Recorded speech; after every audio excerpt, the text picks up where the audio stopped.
फोरोंगिरिनि फोरोंथाय बादा सानसेनि हाबाफारि लानानै दिनै बड' इडुकेसनेल ससाइटिनि बानजायनायाव उदालगुरि जिल्ला खैराबारि U.N Acadomey नब्लाङाव फोरोंगिरिफोरनि फोरोंथाय बादा खुंफुंदों। हाबाफारिनि गेजेरजों फोरोंगिरिफोरनि गुन गोनां फोरोंथाय होनायनि सायाव सावरायनाय एबा फोरोंथाय होनायखौ नुनो मोन्दों। बे हाबाफारिखौ गं 19 U.N Acadomey फरायसालिनि गाहाय फोरोंगिरिफोरजों लोगोसे माखासे लोगो फोरोंगिरि बिथांमोनखौ लानानै खुंनाय जादों होननानै मोनथिनो मोन्दों।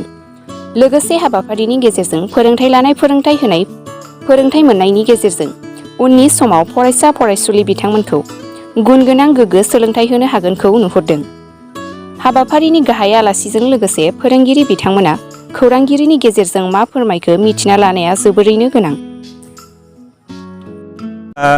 आं गिबियाव U.N Acadomey उदालगुरि डिस्ट्रिक्ट आनजाद बर्डखौ साबायखर बावनो लुबैदों। गिबियाव बेयाव खैराबारि U.N Acadomeyआव बिथांमोनहा बे फोरोंगिरि मावबादाखौ लादों साननैनि हाबाफारि लाना दिनै आरो गाबोन।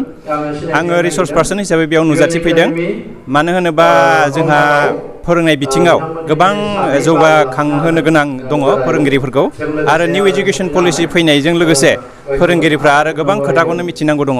बेफोर खोथाखौ जों सावरायनो होननानै बे हाबाफारियाव बे मावबादायाव नुजाथिफैदों। आं आसा खालामो बे हाबाफारिया मोजाङै मोजां जाफुंसारगोन आरो जों बेयाव गोबां उन्दै गथ'साफोरखौ बोरै फोरोंनांगौ, इंराजिखौ बोरै फोरोंनांगौ, गुबुन साबजेक्टखौ बोरै फोरोंनांगौ बेफोरनि बागै मोजाङै सावरायनो हागोन आरो बिनिफ्राय जोंनि बाहागो लागिरि फोरोंगिरि बिथांमोनहा गोबां मुलाम्फा मोनगोन आं बेबायदि सानो। जोबोद मोजां सोंथि बियो। गोग्गो आरो गुन गोनां सोलोंथाइखौ जों गोबां बोसोर आगोलनिफ्रायनो नाजाबोगासिनो दङ। खिन्थु जोङो बिनि फिथाइखौ गोख्रै एबा हरखाबै थाबै मोननो हायाखै, नुनो मोनाखै।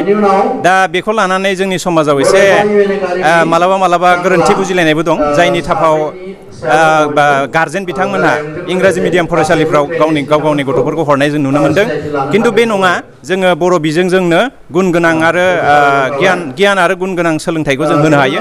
माथ्र जोंनो नांगोन मोनसे मोजां मेथडल'जि, मोजां मोनसे मेथड नांगोन।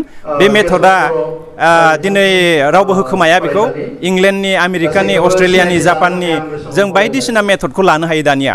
माने टेक्न'लजिनि मुगा बियो। बिथांमोनहा मा मेथडजों मुलुगनि बे शिक्षा बेबस्थायाव जाफुंसार जानो हादों, बोरैहाय गोजौआव थांनो हादों, बे लामाखौ जों दा न'आव जिरायनानैनो गावनि फरायसालिनियाव जिरायनानै मोननो हायो आरो बेखौ जोंनि फोरोंगिरिफोरनो जों आइडिया होगोन, माखासे सान्थौ होगोन जोंनि मोन्दांथिखौ लानानै बा सोनारनानै। आरो जों आसा खालामो जे बियो जाफुंसार जाहैगोन। मोनसे समाव एसे सम लागोन, मोनसे समाव जों मोजां माबायाव नुहैगोन। आरो इतिमध्य जथेस्थ' जौगाबायानो। दा नैबे फरायसालिखौनो होनदो 500नि गोजौआव फरायसाफोर दङ। देट मिन्स जोंनि गार्जेनफोरा, जोंनि रायजो राजाफ्रा बर' बिजोङाव गथ'फोरखौ हरनो फोरोंनो उनफिनाखै, आवगायबोदोंसो।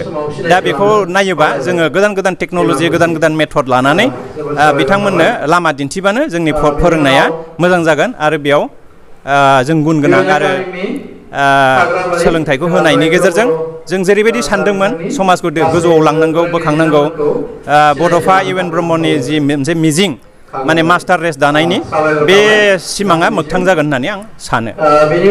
नंगौ, जोंनि दिथागिरि बिथांमोनहा इंराजि मिडियामनि फारसे गोसो बोनाय दङ। मानो होनबा बिथांमोनहा इंराजि मिडियामाव किसुमान फेसिलिटिसफोरखौ बांसिन नुयो आरो बेनिफ्राय गावनि गथ'फोरखौ थाब इंराजि सोलोंनो रोंनायखौ लुबैयो।